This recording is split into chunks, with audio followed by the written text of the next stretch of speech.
নমস্কার বন্ধুরা, welcome to my channel. চলে এলাম আরেকটি নতুন ব্লগ নিয়ে। আমরা সব বরযাত্রীদের নিয়ে প্রায় তখন রাত 10:30 বাজে, তখন গিয়ে মেইন বিয়ে বাড়িতে পৌঁছালাম। গায়ে হলুদের সব রিচুয়ালস, খাওয়া দাওয়া সব শেষ করে আমরা বিকেল 4টের মধ্যেই সবাই সাজতে বসে গেছিলাম। কিন্তু ছেলের বাড়ি আর মেয়ের বাড়ি কাছাকাছি হলে যা হয়, সবাই একটু ঢিলেমি দিয়ে দিয়ে শেষমেশ আমরা সবাই 10:30টার দিকে গিয়ে পৌঁছালাম। দেখলাম তখন ওখানে সব ফটোশ্যুট চলছে। তারপর ফটোশ্যুট সেরে আমরা সবাই চলে এলাম এই ফুচকার এইদিকে। এসে দেখছি চিকু লাইনে দাঁড়িয়ে আছে, উজ্জ্বল আর জামাইবাবুর সাথে দাঁড়িয়ে দাঁড়িয়ে ফুচকা খাচ্ছে। চিকুর ঝাল লাগছে খুবই, দেখে বোঝা যাচ্ছে, কিন্তু তবুও সে একটা দুটো ফুচকা একটু টেস্ট করেছে। এমনিতে চিকু আমাদের খুবই লাজুক ছেলে, কিন্তু বিয়েবাড়ি এলে ও বুঝে যায় যে বেশি লজ্জা করলে এখানে অনেক লস হয়ে যাবে। তাই ও কখনো উজ্জ্বলের সাথে, কখনো দীপের সাথে, কখনো বা মোহিতের সাথে, যখন যাকে সামনে পাচ্ছে তার সাথে গিয়েই একটু টুকটুক করে আইসক্রিম খেয়ে নিচ্ছে। একে তো শীতকাল, তার উপরে অত রাত, ওই ঠান্ডার জন্য ওকে আইসক্রিম খেতে বারণ করা হয়, কিন্তু ও লুকিয়ে লুকিয়ে একটা একটা করে গিয়ে দেখছি আইসক্রিম খেয়ে নিচ্ছে। এই যে এই ঠান্ডার মধ্যে দাঁড়িয়ে দাঁড়িয়ে একটা কর্নেটো খাচ্ছে আর দাঁড়িয়ে মামার বিয়ের ফটোশ্যুট দেখছে। এমনিতে ডিসেম্বরে অতটা ঠান্ডা পড়ে না, কিন্তু কেন জানি না এই বিয়ের 2 দিন এত মারাত্মক ঠান্ডা পড়েছিল। একে তো ঠান্ডা, তার ওপর আবার কুয়াশা। আমরা যখন গাড়ি করে ফিরছি তখন সামনের রাস্তা প্রায় কিছু দেখাই যাচ্ছে না। বিয়ের মণ্ডপ এখানে রেডি, কি সুন্দর করে সাজিয়েছে মণ্ডপটাকে, বেশ ভালো লাগছিল দেখতে। এমনিতে বিয়ের প্রত্যেকটা ব্লগ দেখলে আপনারা দেখতে পাবেন আমি সেখানে একদমই অরিজিনাল ক্লিপগুলোই রেখেছি, কোনো ভয়েস ওভারও সেরকম দিইনি। কিন্তু আজকের এই বিয়ের ভিডিওটাতে আমাকে ভয়েস ওভার দিতেই হলো, কারণ লজে সবার এত কথা হচ্ছিল, এত মানুষের, যে সেগুলো ভিডিওতে দেখতে শুনতে খুবই একটা বাজে লাগছিল। ওই জন্য ওটাকে একটু মিউট করে দিতে হয়েছিল আমাকে। আর কোনো গান তো সেভাবে সেট করতে পারিনি, কারণ গান দিলেই কপিরাইট চলে আসবে। এরপর এখানে আকাশকে এখন বিয়ের মণ্ডপে আনার জন্য রেডি করা হচ্ছে। আকাশ সারা জীবন বলতো কোনো দিন বিয়ে করতে গিয়ে এরকম সাজবে না, কিন্তু ওর কপালটা এরকমই, মেয়ের বাড়িতে এটাই নিয়ম ছিল, তাই বাধ্য হয়ে ওকে এরকমই সাজাতে হয়েছে। বাইরে যতই শীত থাকুক না কেন, এই ক্যামেরার লাইটগুলোর সামনে, তারপর বিয়ে করতে বসে যে যজ্ঞের আগুন, সেখানে এত গরম হয়ে যায়। তার উপরে মাথায় এই ওড়না চাপা দেওয়া হয়েছে। আকাশ তো ঘেমে নিয়ে পুরো অস্থির। ভিডিও ক্লিপগুলোকে আমি খুব একটা এডিট করিনি, একদমই অরিজিনালি রেখেছি, কারণ এমনি যে ক্যামেরাম্যানরা যেই ভিডিও অ্যালবাম বা যেই ফটোর অ্যালবাম দেবে সেখানে পুরোটাই এডিট করা থাকে। অর্ধেক সময় কোনো আত্মীয় স্বজন, বন্ধুবান্ধব প্রায় কাউকেই দেখা যায় না। তাই আমি এই ভিডিও ক্লিপগুলোকে অরিজিনালি রেখেছি, যাতে একটু সবাই আসে, আশেপাশের বন্ধুরা, আত্মীয় স্বজনরা কখন কে কী করছিল সেগুলো যাতে একটু দেখাতে পারি আপনাদেরকে। এবার বিয়ের রিচুয়ালসগুলো তাহলে একে একে আপনারা দেখতে থাকুন। আর আজকের ব্লগটি যদি আপনাদের ভালো লেগে থাকে আমার চ্যানেলটিকে অবশ্যই সাবস্ক্রাইব করে দেবেন। দেখা হচ্ছে খুব শিগগিরই নতুন একটি ব্লগে। বাকিটা আপনারা এবার দেখতে থাকুন।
ভালোই হচ্ছে, হাসছে সেটা দেখা যাচ্ছে না।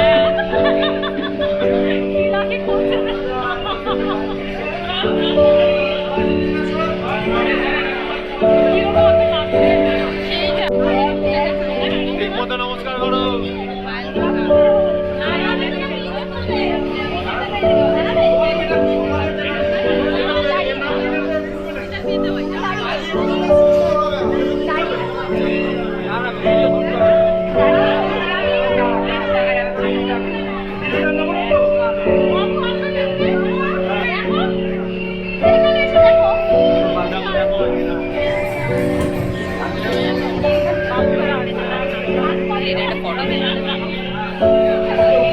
আমার ফোনে ফটো ওঠে না ভালো।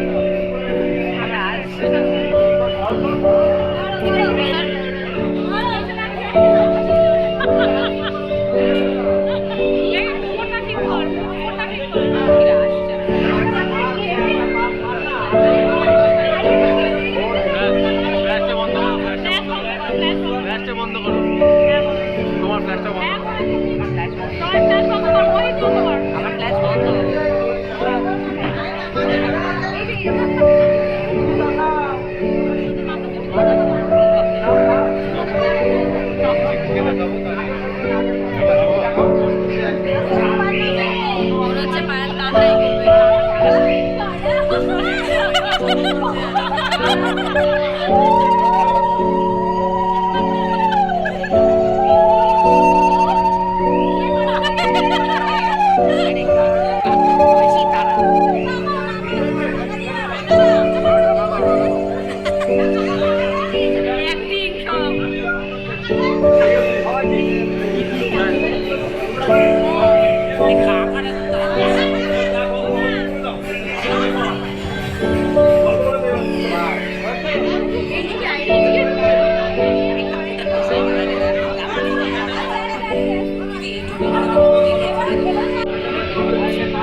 Hey,